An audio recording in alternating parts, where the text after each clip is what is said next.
Well, welcome back to a new episode of the Threshold Lab podcast. And today's episode, I think, is special in a couple of different ways. On one hand, for those that may not know already, this is actually going to be the last guest interview that I do under kind of this brand of the Threshold Lab. We're going to be making a modification to that here at the start of the new year. So there will be more information coming out on that. But I also thought this would be an awesome guest to kind of close out 2025 with in these kind of guest conversations because he brings, I think, a wealth of experience, not only in the professional sports sphere, but I think also just with the blend of training and education, real life, being in the real life environment and high stakes and settings in terms of both in business and corporate settings, but also in professional sports. I just thought this was somebody that would have just an immense amount of value and wisdom to share. And so, without further ado, I'm really excited to welcome Joe Bohringer to the conversation today. Zach, thank you very much. I hope I can live up to the intro. So, looking forward to the conversation today for sure. Yeah, we got a chance to meet officially a few years ago. It was at one of those, I think it was Pitching 360, Hmm. and something that really struck me in that conversation was I felt like there was a lot of synergy in terms of how you were talking about what you felt like you may not have used these exact terms, but the kind of these core principles that you think comprise high performing in environments. And now you bring over 3 decades of experience, hands-on and being in the trenches and in a professional baseball setting, but now you've also extended that out into corporate business settings. You've also working with some other professional sports leaders and teams and things like that. So where I'd actually really kind of want to start is just in after all this time at that level, like the margin between I think winning and losing is like so razor thin. So when you think back to some of these high performing environments that you've been a part of, what are some of the first principles or kind of core foundations that you think have really maybe separated those that have had sustainable success versus those that have maybe been inconsistent or struggled? Right. And I first of all, I am very fortunate that I've had a chance to do that and stick around as long as I have. And I think that's something that maybe in trying to articulate it, I came to kind of later. It's really hard when you're in the moment.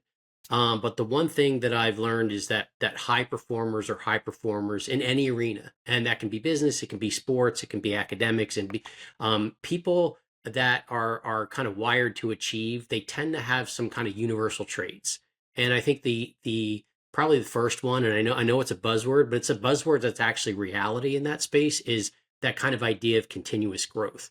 They are always striving to get better. They're always striving to improve their systems. They're always striving to improve themselves. They're always striving to improve their teams or their groups or their teammates, whatever that looks like. And at some point, and I know you lived in this arena as well, when you think about Major League Baseball, those are the top 700. When you're working with a Major League player, they're the top 780 in the world at their job, for all intents and purposes. And they're not high performers; they're elite performers. And when you're watching what they do and how they go about their business, and you see the ones that are able to succeed and stick around, what I didn't quite realize is we always have that spotlight on the players.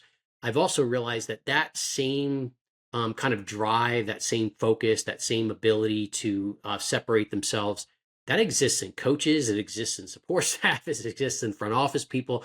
Again, it's such a small, closed environment. You don't realize it when you're in there, but the one thing one thing that I've seen, and again, it has translated into other arenas as well. When you get into high and elite performers, that drive to continuously want to get better is something that's there. And just being honest, sometimes that can get to unhealthy levels, as I'm sure you can tell some stories about that as well.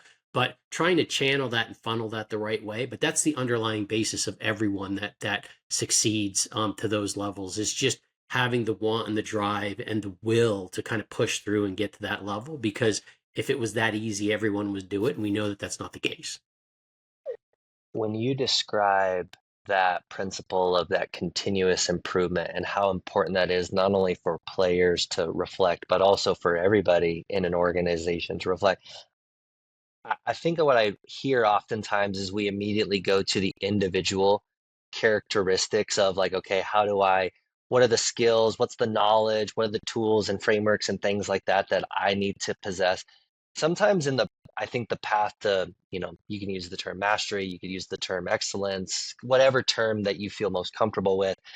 The forgotten piece is that there's also an important element of support that goes into that too, and who you learn from. And I'd imagine now after multiple decades in these settings, there's a lot of people that have certainly had their fingerprint on you in terms of teaching you. And so when you kind of reflect a little bit, could you maybe share some of the maybe I guess most core leadership lessons that you've gained from some of the mentors that you've been around?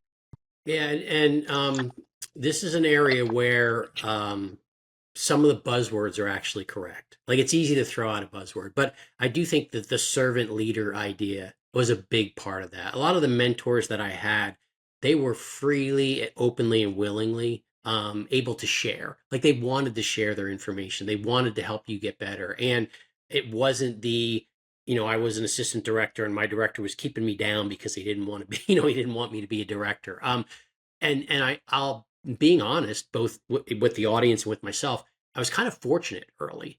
The first part of my career where you don't really have a lot of control over what team you're with or what table you sit at. I was just lucky that I sat with more winning tables than losing tables, and I sat with people that fostered that type of environment. And then once I got to the part in my career where I might have had a little more choice over where I wanted to sit, now I sought those types of tables or those types of groups out. So you want it to be supportive, you want it to be collaborative, you want it to be an area where you can grow. When you're early in your career, you don't necessarily you can maybe vet a little bit, but if you don't have competing offers, and especially in a super competitive industry like professional sports, you just want a seat at a table, any table, because they're hard to get. I was just very fortunate that the organizations that I worked with early were ones that tended to win more games than they lost, but also tended to have people that were kind of growth oriented, went on to do other things, were able to start, to go into other areas and be able to try and have an impact, with other clubs. I realized that that was a switch. And I think that's something that often comes up in conversations, not only if I talk to people in professional sports, but talking about people that might be in another industry or in a corporate setting of when they're looking to possibly make a move, making sure they understand, okay, well, what environment do you exactly want to move to? And how do you make sure that you vet that environment as well to make sure that you're getting what you would like or what you need out of it as to take care of your own journey as well. So, you mentioned the word support. It's not only your personal support that you have, but also kind of organizational support. Can you get yourself into a situation and an environment where that support's kind of built in and it lifts up, the rising tide lifts all boats. Again, kind of going back to that initial kind of conversation that we had, one of the things at the time that I heard you in essence describe is, as part of some of your roles that you've had, it's been going around and attending, different professional development things, seeing different things, having conversations with people and so on. And learning not just from the ins and outs of baseball and like very nuanced things, but even broadening that out to other arenas, which I think we'll get into with some of your experiences. But I also know you had your business degree from MIT. You grew up playing multiple sports. I think I heard you played rugby too Yeah. in college, which is For a awesome. very short time, yes. I love that. We definitely, maybe if we have some time, would love to peel back some layers on that. I don't know if you always get a chance to share on that end, but um, that being said, how have you kind of seen, especially starting out and now as it's maybe come full circle, as you're now stepping back into more executive coaching and consulting and things, that kind of business background shape your time and work in baseball? Yeah, and I believe the use of the business degree kind of expanded as my career went on. When I first started out, I started out in kind of administration, rosters, contracts, team travel, just helping out wherever I could. And it kind of evolved into, working with coaches on video and doing some early scouting things. And to be honest, I did not take a class at MIT that helped me separate a curveball from a slider when you're sitting behind home plate looking at it. So, early on, a lot of my learning was industry. It was mentors. It was sitting next to people. It was that trying to do that. And then as my career went on, and I got more involved in strategy and planning and leadership development or staff development, I found myself more and more using that business degree. And I think sometimes, especially when I first started out, I mean, I started out in the '90s, so that was a time when a lot of sports teams were still owned by families. They were kind of more mom and pop organizations, even Major League and NFL, and they were very family owned, and there was a big shift over to corporate ownership. And now we see that on a regular basis, where we even have a club like the Atlanta Braves, or they're publicly traded. The Packers are publicly owned, so they have to report just like public companies do. And so we did see a shift where a lot of business strategies and a lot of business practices came into play in professional sports. And I again, being fortunate, the timing was right. I had a business degree, so I was able to have those conversations not only in the boardroom, but I was able to have the conversations when I went back out in the stands sitting with the scouts, or in the clubhouse talking with the coaches. So, being able to connect that was something that the teams that I was with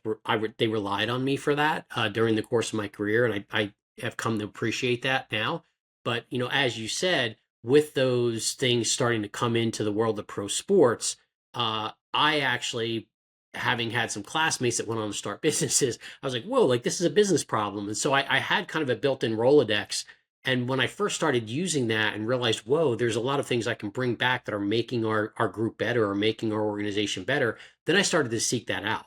And I started to, where can I go introduce? I went to, as you said, some professional development things that might not have been particularly sports related. They might have been team strategy, or they might have been organizational strategy, human dynamics. I went to a thing at Ross School at the University of Michigan that was more about group and human dynamics.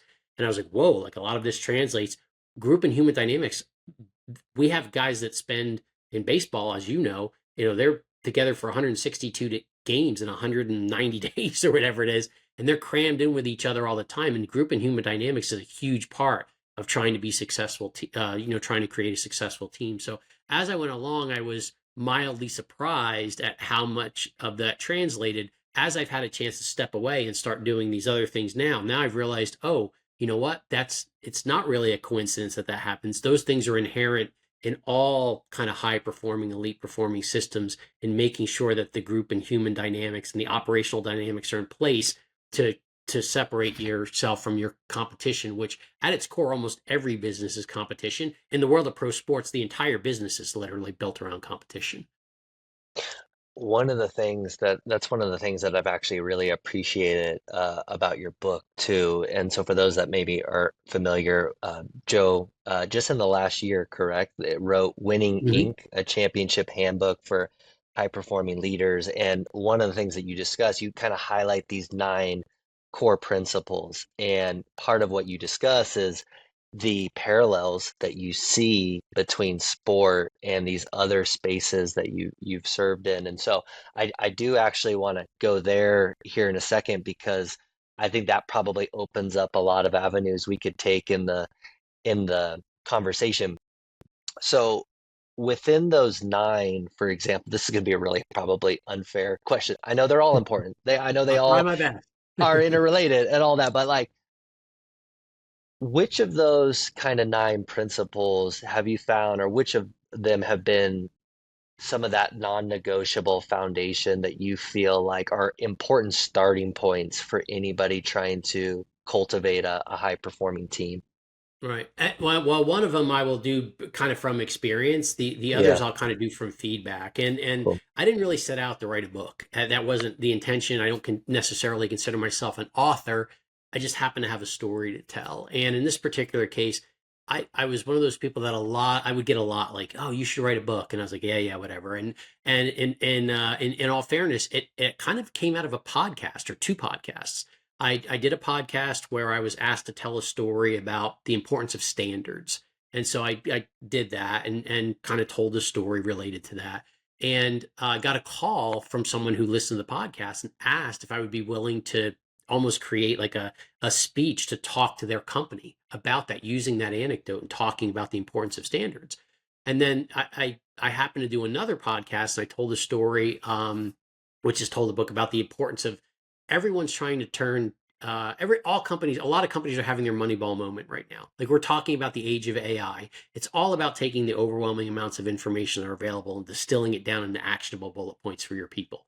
So I was on a podcast and spoke about that idea, and someone posted it on LinkedIn, and it was reposted by a sports management professor at a school in Texas. And he was like, "Hey, if you're one of my former students, you need to listen to this, and if you're one of my upcoming students, this is going to be on the curriculum starting in the fall." So that feedback from those two anecdotes, and again, like seeing how it applied into a bigger arena, those two anecdotes are in the book, and were maybe kind of the framework of it. And as I put them in order, like, what were the things that I learned that translated, and what were the things that came up the most? And so I think that the first one that kind of resonates, and this is one where it's the very first principle in the book. It's titled "Winning is Not Normal," and the bottom line is, and we know this, if you're going to try and whatever your win is, there's likely going to be a difficult journey to get there. If it was easy to win, everyone would do that. But we know the world separates itself. Some win and some don't. And I found that the very first step in doing this is making the mental commitment that you want to win in the first place. Because if you're going to take on an endeavor that's going to have a kind of, and I'll put it in air quotes, but a kind of a winner and a loser attached to it, you have to be willing to, before you even get started, accept the mental challenge of trying to create a winning outcome. And you can't control your outcomes, but you can control how you respond and how you navigate and how you operate within that, and making sure that you're willing to embrace the inevitable pitfalls that are going to come along the way. So the very first one, and it's the first principle in the book, is winning is not normal. The first step to trying to win is not a mechanical step. It's actually a mental step. We have to make the commitment that we are willing to take on the challenge in the first place. So I think that's the first one. I think the other one that really has jumped out, and it's one that I've gotten feedback from people that have read it, companies that I've worked with, and it's principle 5 in this case. It's the title is "Your Culture is What You Tolerate." And I found a quote in a book. It's a book about education and kind of school environments.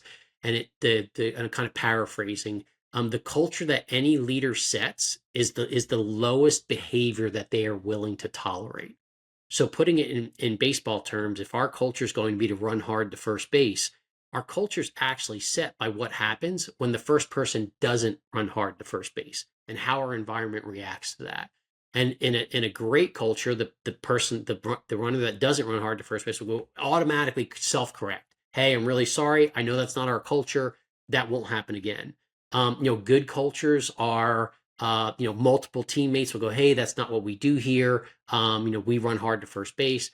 Your average cultures are usually like the boss has to do it because they're obligated. So like the coach goes, hey, we need to run hard to first base. But in a lot of cultures, what happens is someone doesn't run hard to first base, and we find ways to not address it. We look at our shoes, we look at the lineup card, we let the player come back to the dugout. No one says anything. Well, if we're going to allow a runner to not run hard to first base, then our culture's not to run hard. And that kind of metaphor, I've seen it in multiple arenas. If you want to have an innovative environment as a tech startup, what happens when people are holding on to stuff that is not going to work? Or if your environment is going to be that, we have good teammates, we help each other here. What do you do the first time someone is selfish and self-centered and doesn't do something that supports the team? So that idea of your culture is what you tolerate. And one of the things I did with the book is I've told these anecdotes, kind of backed them up with stories from my career, and at the end listed kind of questions for people to ask themselves to stress test the idea in their own environment. And that particular one, the first question is, what is something in your environment that you're tolerating that's keeping your group or organization from meeting its goals? And I think that question has proven to be the one that most people go, whoa, like, I never really thought about it like that. I'm tolerating all kinds of things that I say that I don't want, but I'm tolerating them. And that gap, I've heard someone describe it as kind of the say do gap, the gap between what we say and what we actually do. And so the number one feedback for people kind of coming back to me has been that idea that culture is what you tolerate, and realizing everyone kind of realizes there are things about ourselves or about our groups or about our companies that we tolerate and just kind of accept when we ultimately know that if we keep doing that, it's going to prevent us from reaching our goals. One of the things that I'm learning, this is going off of my own experience coaching, but also in Mhm. having conversations with leaders like yourself, is, when people come and they pay money to work with us, it's like they want help solving their problems, right? And they're looking for solutions to do that. In essence, what I think you've outlined really well, and your book is a really great guide to start those conversations for people, is like, what are some of those questions to reflect on to start to reveal answers and solutions and things like that. Where I'd actually be really interested to go though with you is if we were to say that the problem is potentially, tolerating a low level or low standard behavior, or not holding people accountable to a higher standard. In your experience, what are some of the causes of that? What are some of the things that create that tolerance in the first place that then hold individuals back or teams back? Right. So first of all, great question. And I think what happens is, and all the principles in the book tie together, but when you talk about those standards, you mentioned that word. The standards are the standards, no matter what we're trying to achieve. And standards will never lower themselves to our level of performance. We have to raise our performance to whatever the standard is. So the easy baseball metaphor is, to go to A, from A to double A to triple A to the big leagues. Those leagues are not going to lower their standards to you as a player. You have to play at the standards of that level to be able to not only survive, but ultimately to thrive. And that's in any environment, any business environment. I think the number one thing that prevents people from doing that, and I'll just kind of make it a discomfort. We know that to grow, to achieve something we've never achieved before, there is going to be discomfort along the way. It can be fear, it can be uncertainty, it could be doubt, but there's a discomfort that's built into that. And how we handle those moments of discomfort go a long way to in determining whether or not we're going to be successful. And particularly with leaders, and this is something that is addressed a little bit in the book, we are constantly face the dilemma of, do we do the right thing for the organization, knowing it's going to be that people aren't going to necessarily like it, or do we want to be liked? So do we want to do the right thing, or do we want to be liked? And we're constantly juggling that as individuals and as people, trying to figure out the right way to do that. And sometimes the that kind of path of least resistance, of avoiding the discomfort, we know that keeps us from moving forward. And what I found, time and time and time again, is that the individuals, groups, and organizations that tend to make that journey, they find a way to better channel those moments of discomfort, so that they're not viewing the challenge in front of them, but they're viewing the opportunity on the other side of that challenge. And if they can frame it around that opportunity and kind of move forward to get that opportunity, I found that groups have success. So it's taking that discomfort, that challenge that is facing you, and being willing to continue to work through it, because you realize there's a really good opportunity for you or your group on the other side. There's a really beautiful, I think, connection to that with your first principle that you described, right? Of like, let's just be really clear. Like, if we're all climbing this mountain, we know winning is at the top and championships and things like that. And to your point, it's also being really clear on the front end that you sign up for the whole journey, which includes the peaks and the high points and the joys and celebrations, all that. And you've also signed up for the struggle. You've signed up for the setbacks. You've signed up for the pain and agony and, letting people down and, having people like people lose their jobs and so on down the line. So I really like how that then became full circle for you in terms of like, hearing from people that discomfort or seeing that discomfort for them in and is what kind of maybe contributes to there's tolerance for things that then keeps not only them from getting to where they want to go, but also teams. So I think that's just it was like I felt like a really beautiful kind of like full circle moment there to like you describe, hey, on the front end, let's set the expectation that the journey ahead is going to have all of it included, the highs and lows. And also while we're on the journey too, how do we now embrace that path of resistance that we're going to confront and see the opportunities that are going to be afforded for both the team and us individually along the way.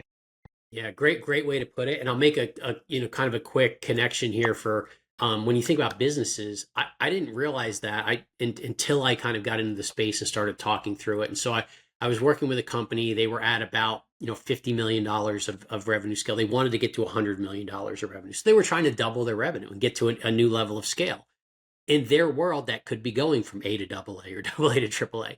But really sitting with them, it was a new leadership team. There was 8 executives. Okay, well, what does $100 million of scale look like? What do those companies do? How do they make it work? What are the underlying traits that they have? And then working backwards and going, okay, where are you on that journey? And where do you need to close a gap? And again, because the standards don't lower themselves. If a $100 million company does this, if all of them do this, and you're not doing that yet, you're really making your life difficult if you're going to be the first company that doesn't do that or the only company that doesn't do that. So again, just kind of sometimes we know what the challenges are. Again, that fear, uncertainty, doubt. Sometimes we don't want to articulate them. We don't want to get them out there. But if you're going to try and achieve big things, you need to have those goals, and you need to have your small goals that you can achieve what are the easier things you can do.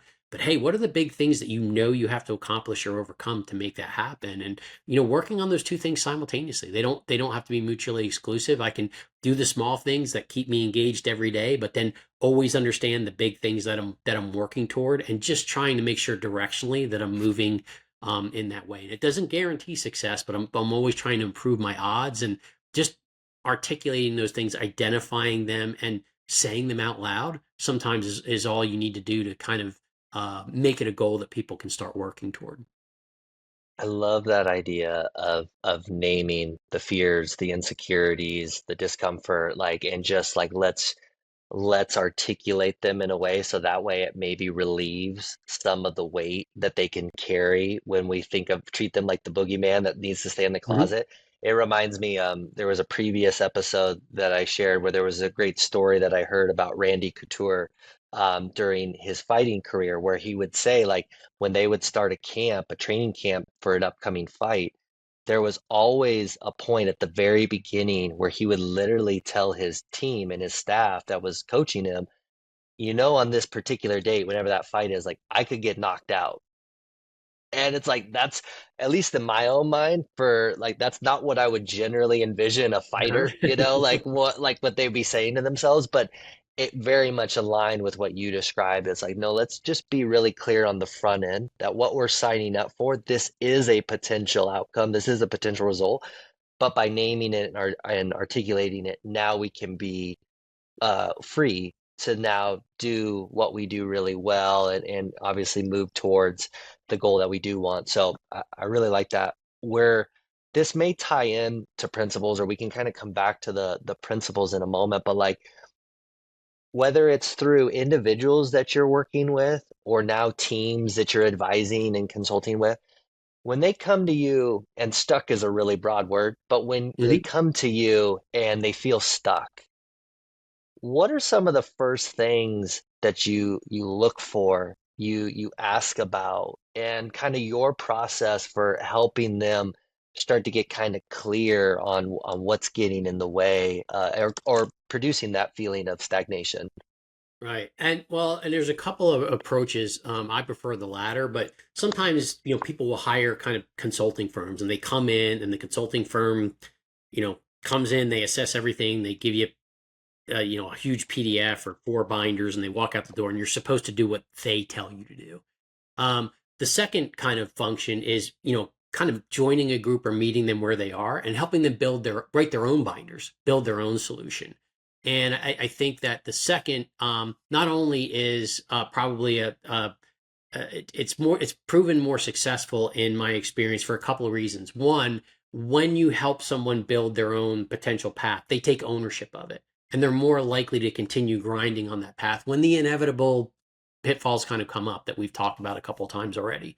The other thing is when they design it and understand how it plays off each other, they can help that evolve, that continuous growth idea. They can make their plan and evolve as they go to reach from 50 million to 100 million to 500 million to a billion if that's where they want to go. So and they can prove to themselves that they've already achieved it. You've already done this once before, you just haven't done it in this arena.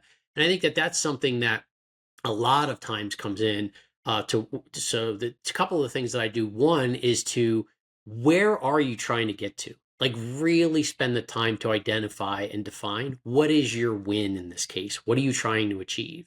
And then working backwards to what the best path is to try and get that. What are the priorities to get there? And the priorities might not change. The priorities might be to communicate better or to be, leading an innovation or whatever it is. You might change the tactics that you try and take, and people tend to get tactical really fast. But first, take that. What are the priorities, and then try to match the tactics up to your priorities. Because if you can coalesce around those priorities, I'll use the metaphor of a tree. Like those become the trunk of your tree, and you know that you all coalesce around those. And if you go and try something to get that, like, hey, we're going to communicate. We're going to do one-on-ones. You know what? The one-on-ones aren't working. We really should do this. Okay, well, that's a new tactic, but it doesn't change the fact that one of your priorities is wanting to communicate. So really working backwards, and what is the vision you're trying to get to?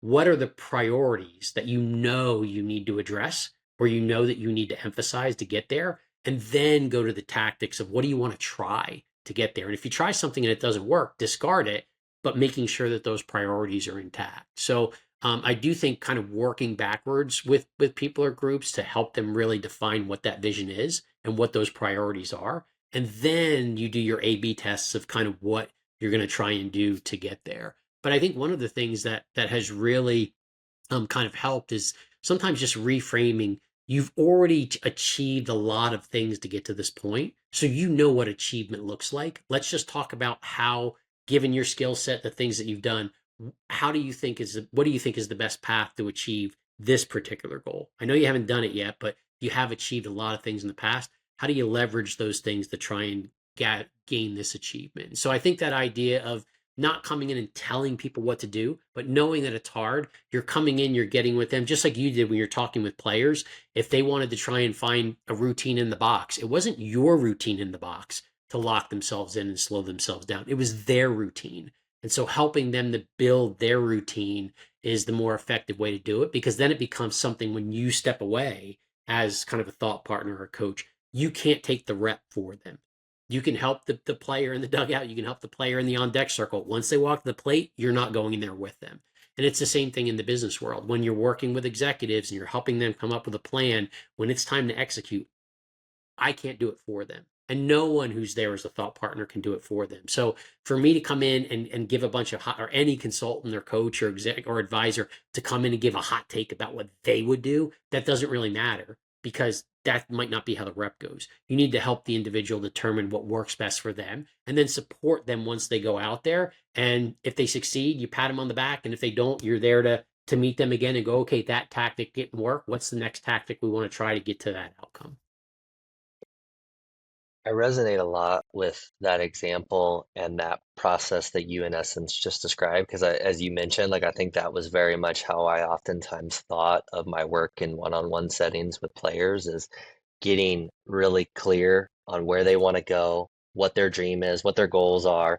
Okay, let's start to understand what's getting in the way of that. What's the obstacle? What are the things that you feel like are preventing you from sustaining that?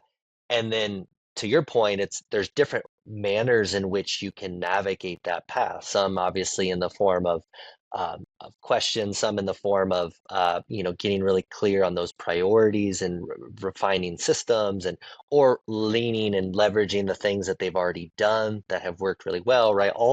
These different pathways you can go. But for a moment, I want to ask, using that starting point of the win, you described it as like, hey, what's the win for you? Mm-hmm. That's on the other end of this. And so the question I'm interested to ask you is like, if I knew what Joe knows, how would my life be different? Yeah. Well, you know what? If I knew, and again, like, I actually, I think it's a great question because one of the things I thought halfway through was like, wow, if I knew then what what I know now. And I think the one thing along those lines, like in doing that, if you're in some sort of leadership capacity or you're in some type of, coach or assistant capacity, I find and I learned this kind of as I went along. I learned it after I left baseball, kind of in this iteration of professional development. There's really in a leadership capacity, even if you're leading a conversation, there's four general hats that we can wear.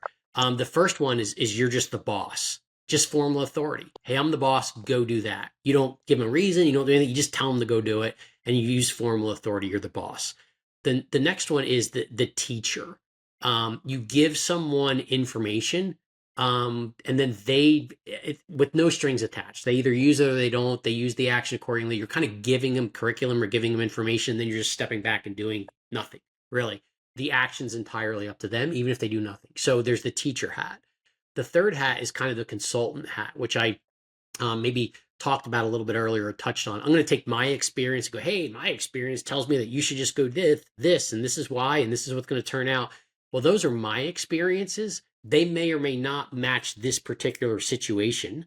If they do, great. But if they don't, it might not be quite right. If I tell you what I did with a group of leading a group of 50 employees, but you have 500 employees, my experience might not line up exactly for me to tell you what to do. But that consultant idea is like using my experience and saying, hey, this is my experience and here's my directive of what you should do.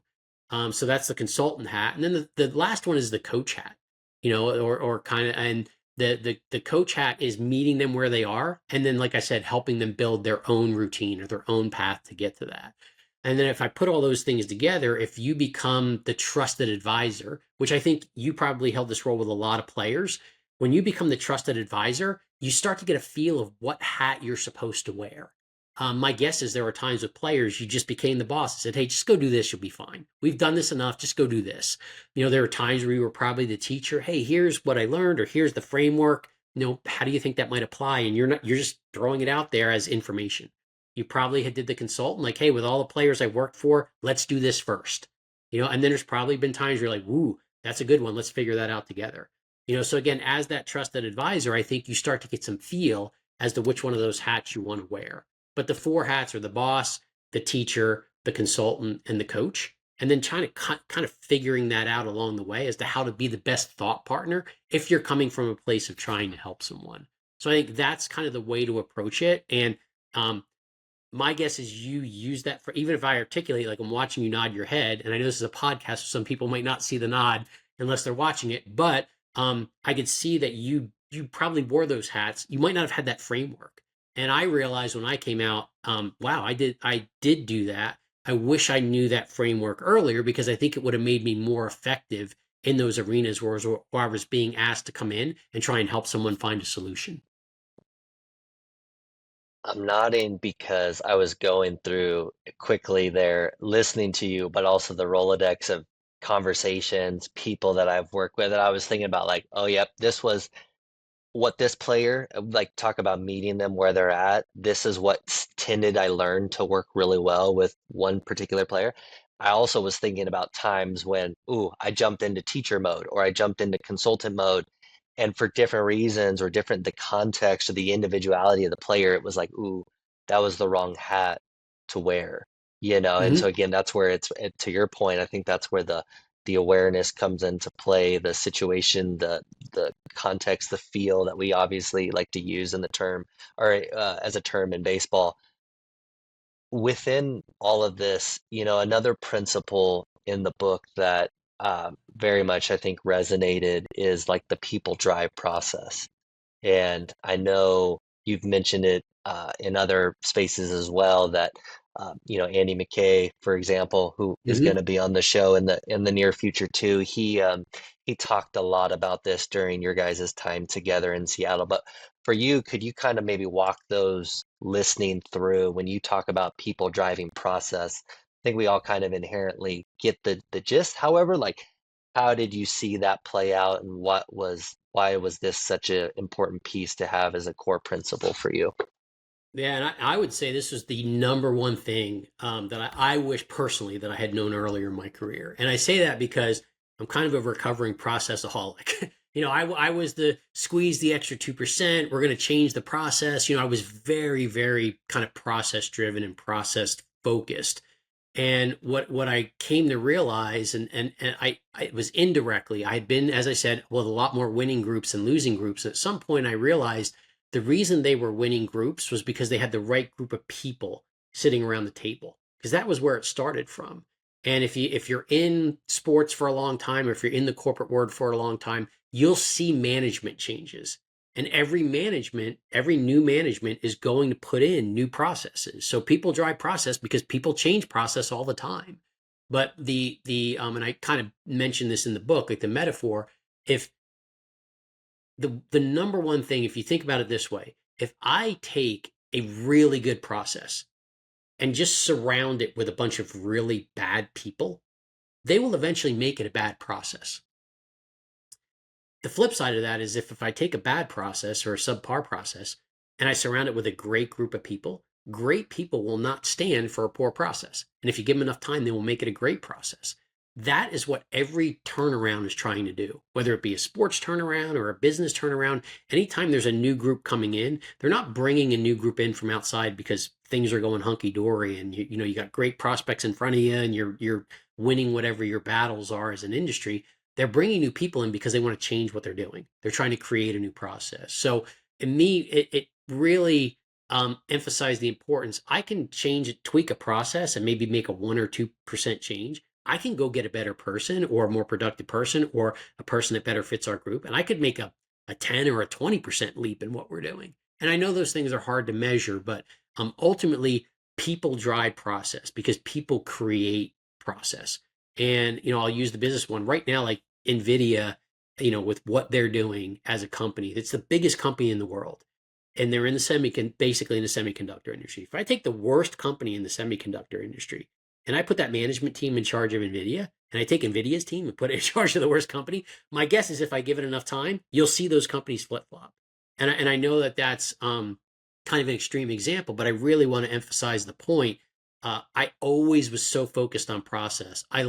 Sometimes overlooked the effects of the people and how they were reacting and how they were impacting our group. And, that idea of people drive process. And I will give all the credit to Andy McKay, who I know is eventually coming on the show, as you mentioned. That was his phrase, people in process. That's what we were about. But I really realized that early in my career, I overemphasized process and didn't emphasize people enough. And what I learned was if you put people in the right spots, they will make your process way better. And you just sit back and let them do it, as a leader. So that idea is one that for young leaders that I've worked with, really trying to make sure, do you have the right people on this team? Are you setting them up for success? Are you putting them in the right positions? Because allowing your people to do what they're already good at is the best way for you to position your group to get to good outcomes.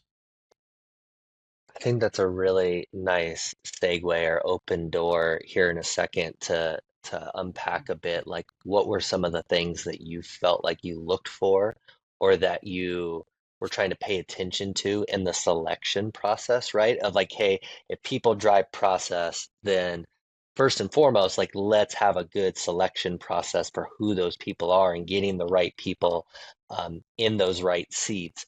But I also did like your point too about even just the environment side of it. I mean, that's the whole point of player development in baseball is like let's create this optimal learning environment, development environment for these players that we've just invested in, so that way they can become who they are and who we think they can be and so on down the line. But that applies to everybody in an organization too. So that being said though, when you think about kind of selecting those right people, what were some of the things that you would try to identify or that you've come to learn are those most important qualities? Right. So great question. And I think this goes with any team is asking yourself, what skills do you want first? What traits do you want first? What skills do you want first? And again, with that idea of working backwards, what are the skills that I want my team to have? Like, what type of team do I want? I want a team that dominates an industry. I want a team that goes for beers every Friday. I want a team that collaborates every day. Like, I can define what I want that team to look like. What's my ideal team look like in this setting? And then going, okay, well, if that's my ideal team, what traits do I need to best position that team for success? And really thinking through that first and then going to the people and vetting through the skills. Sometimes we jump to people, friends, personality traits, as opposed to asking, like, what skills do we need first to build this team? I need somebody who can hit. I need somebody who can pitch. I need somebody who can run. I need somebody who can throw. Like, you can't leave any of that out. It all has to be on the best teams. It all has to be represented. So what do you want represented on your team? And then working backwards through your people. And I'll give a hard example, an anecdote from my own career. When I was pro scouting director for the Cubs, I had kind of, and working under Theo Epstein and Jed Hoyer, it was a very like holistic, collaborative. Like, we talked about everything, and you wanted to come at things from every different angle. So I wanted, in building our pro scouting staff, I was the director of pro scouting. I wanted to build a staff that was able to have very well-rounded conversations. So then I kind of went and go, okay, well, what do I need on that staff to have those conversations so that we could have those conversations correct in the correct way, so that when we handed our information to Theo and Jed to try and make a decision on behalf of the organization, we were giving them information that was the best information possible, that also fit within the context of what we were trying to do. So as I built that staff, I inherited a staff that ultimately, as I built it out, I had a couple of scouts that had amateur backgrounds, that understood players, what they looked like at 16, 17, 18 years old, and as they progressed through for younger players. I had someone who had pitched in the big leagues and been a pitching coach. I had someone who had played in the big leagues and been a manager and been a field coordinator. I had two people on my staff who had been in a front office before and understood the front office context of asking the right questions to make sure the information was in a good spot to make. They were already decision makers. They were able to bring a decision making aspect to that.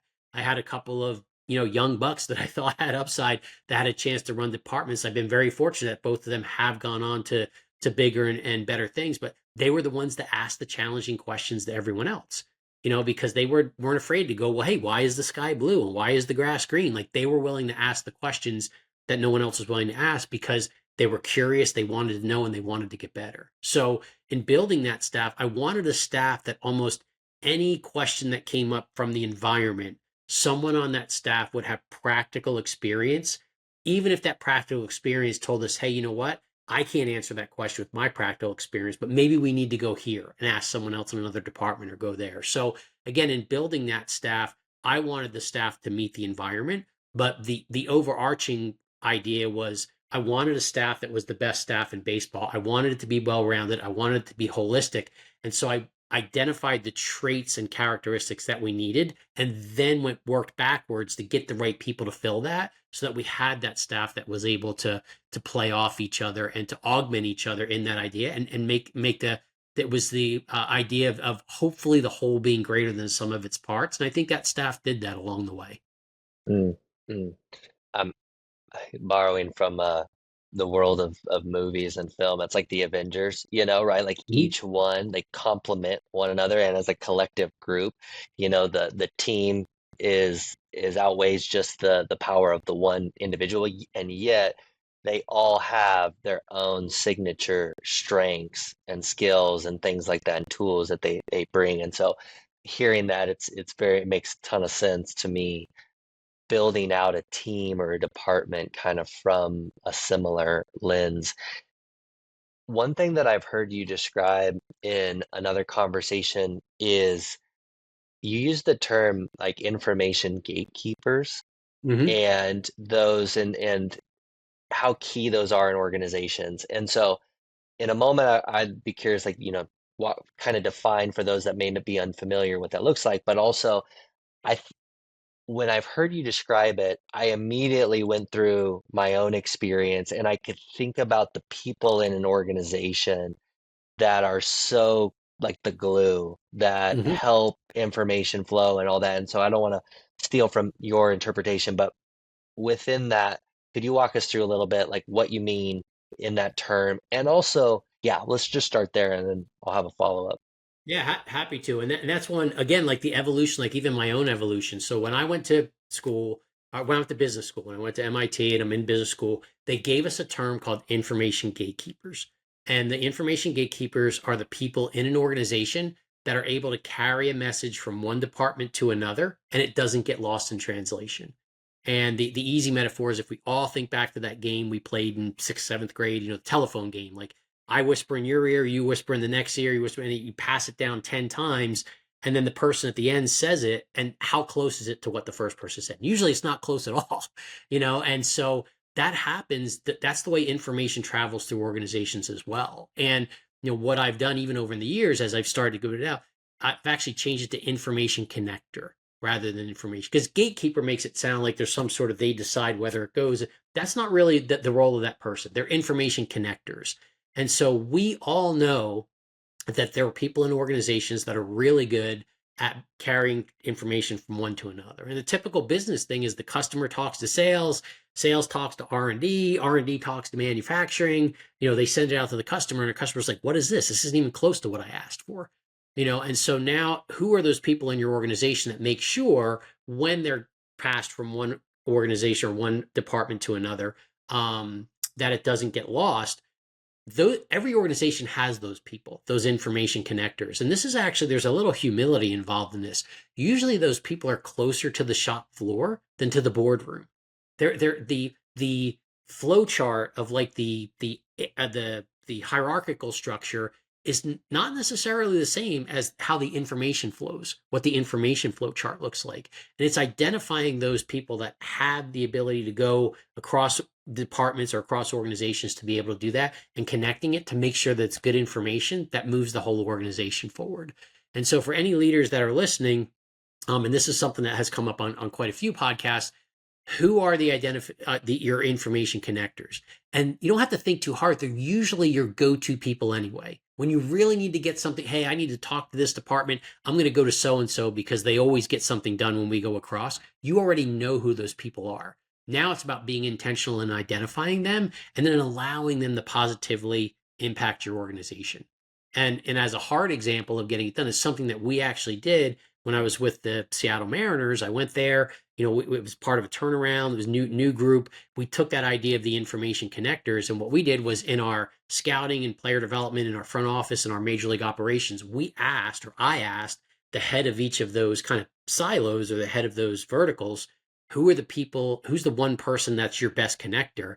And they identified, and again, like they were people that were lower down. They identified people that were their best connectors. And we actually made that kind of a group. We made them kind of a committee and said, hey, we don't care how you do it. We're empowering you to do it. You guys get together, and once a month, you're going to come back and you're going to tell us 3 things that we're doing really well and that we need to make sure that we're doing. And you're going to tell us one thing that we can do better with a solution attached, with a suggestion attached as to how to implement that, make it happen. And we did that in 2019. I thought it was very successful. I mean, we had a group that came almost every month. They came with something. They were like, hey, we should do this. And this is how you do it. And every time I went to the department, they go, oh my God, why aren't we doing that already? And they would just implement it. But again, it's that idea of taking your information connectors and actually letting them positively impact your organization because people are already going to them to get things done anyway. Now you're just reframing it and you're actually positioning them to do what they're already good at. So let them do their thing. So that idea of information connectors, the world runs on taking the information that's available and converting it into the best decisions that you can for your organization. Setting up a framework for that lets your information connectors connect information is the easiest way to help maybe speed that process up or better position yourself as an organization. I don't personally always use the term, I mean, I do use the term process a lot more when it comes to individual players. In organizational settings, I talk a lot more, I think, about systems. And I think, but again, maybe they can be used a little interchangeably here. But what I really love about that is it's like that combination of getting the right people, and then creating an environment and a system to maximize their potential impact. And I think that's brilliant. And I think sometimes on the systems per side of it, we'll leave it to chance in some Mm-hmm. instances. You kind of just hope that that information transfers. So we've already talked about a couple, like one through information transfer, through the selection process. Those are examples of systems in an organization or processes that are really important that are again driven by people. I did want to ask you, are there any other systems that you've seen and observed that you think are very fundamental for an organization to kind of foster this like robust, kind of sustainable success? Yeah, and I'll use it. It needs to be customized. You need to take personal ownership of it. That's the number one thing I've seen with that idea. Which goes back to what we talked about. If you're going to try and win, and you know winning is hard, you have to take ownership of the journey. You have to want to do it, especially when things get tough. And the one thing I've, and you mentioned, I think the universal framework, the easiest framework, every single group, company, team coalesces around some version of we are going to get the right people, we're going to build the right culture, and we're going to do the right things. Like no matter how you frame it, it's all some version of get the right people, build the right culture, do the right things. The difficulty in that challenge is defining right. What is the right people? Who are the right people? What is the right culture? What are the right, things, right? The right systems, the right processes, whatever you want. It's defining that right, that the definition of right. And I think universally, that everyone has to define the definition of right. Individually, the definition of right is different for everyone. It's different for every group, it's different for every team, it's different for every individual. And so some of the things are, okay, we know we need to find the right people, build the right culture, do the right things. What is right in our world, in our environment, with our skill set, with our people? What is right? And getting people to really think about that and then hold themselves accountable to constantly supporting that right. So the easy way is just, you get the right people, you build the right culture, you do the right thing. The hard thing is, okay, what is right in your world? And how do you hold yourself accountable to not straying from that really ever? Because I think the ultimate elite performers, they never stray from their definition of right in any of those areas. They just do it over and over and over and over again, almost to a boring level of consistency, but it's that consistency that helps drive them to the level that they're trying to achieve. Mhm. I I love to, with this, you kind of earlier talked about the winning and defining again what a win is. Like there's a central thread here, defining what winning looks like for you and and an organization, but also defining what right is. Like that's again a consistent theme in all this is it's like, are we being, are we creating clarity around defining things and what our ideal outcomes are before we even get to the processes and systems and things like that. Let's just make sure there's clarity around those things first. And I think that's it's showing up now here in I think a couple ways. Yeah, and I would agree. Like even with this, our conversation, like our win, and we didn't really predefine it. I'm hoping that the listeners are still listening, and you probably are too. And to that end, like you're trying to ask thoughtful questions that your listeners will resonate with, and I'm trying to provide thoughtful answers. And ultimately, we don't know how it's going to turn out. We can't control the outcome. We can only control the path that we take.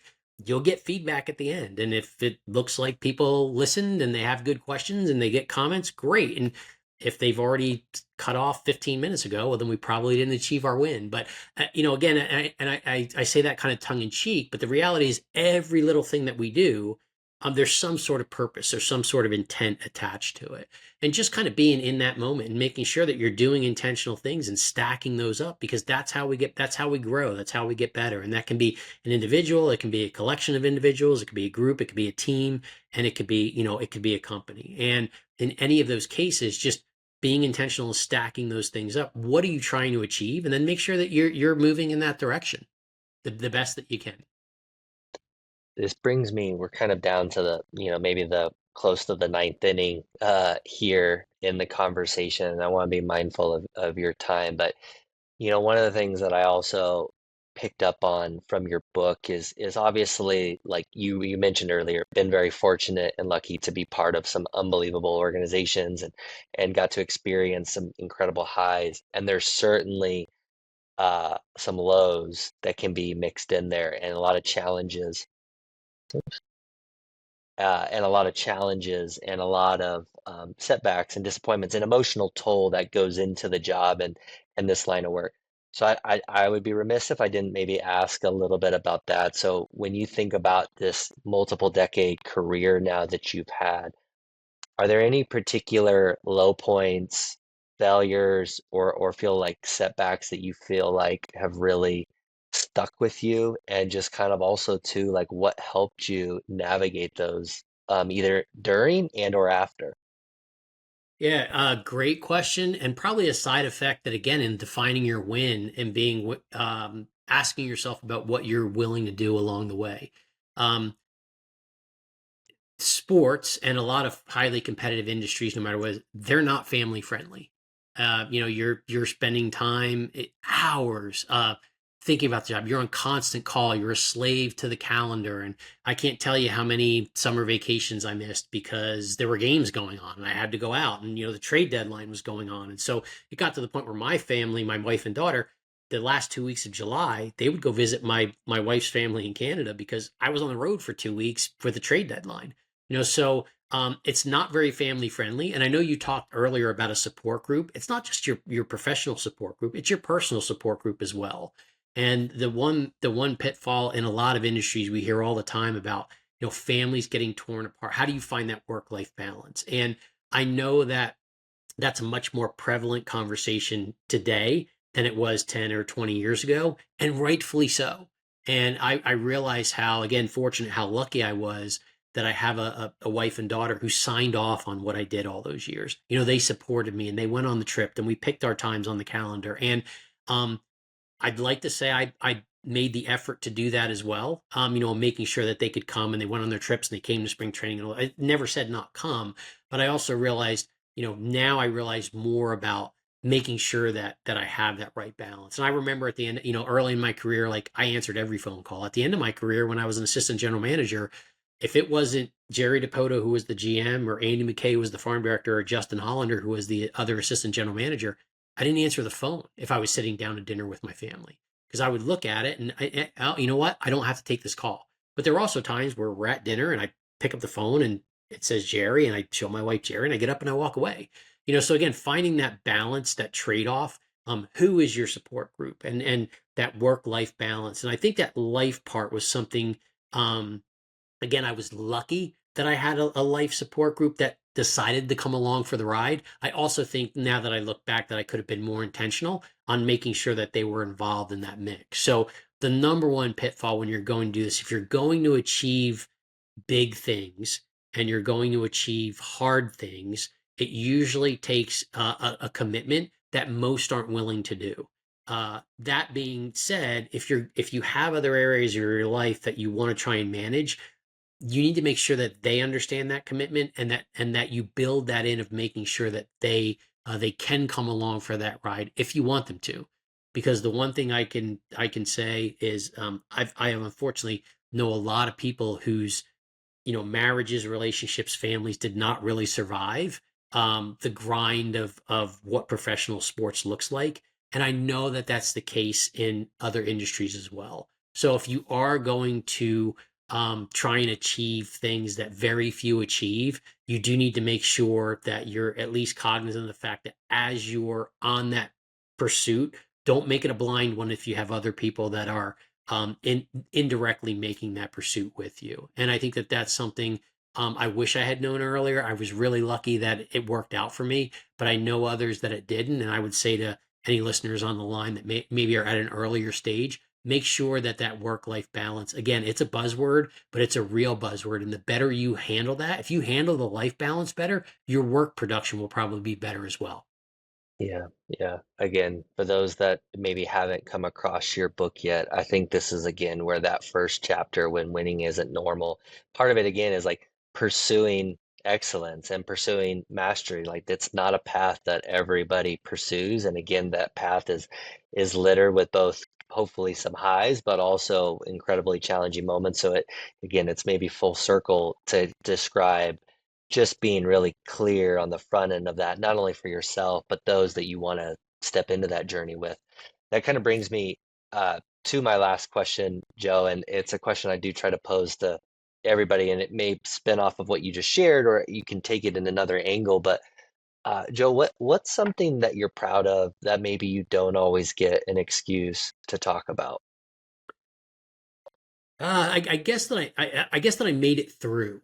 I one of the things, and you talk about the downsides of the failures. If you are in a leadership role in a highly competitive industry, you are probably hired to be fired. If you're a head coach in the NBA or ML, like you don't do it for 40 or 50 years. And in a lot of companies, the same. You have a shelf life for some of these roles, some of these jobs. And I'm really proud of the fact that my kind of step away.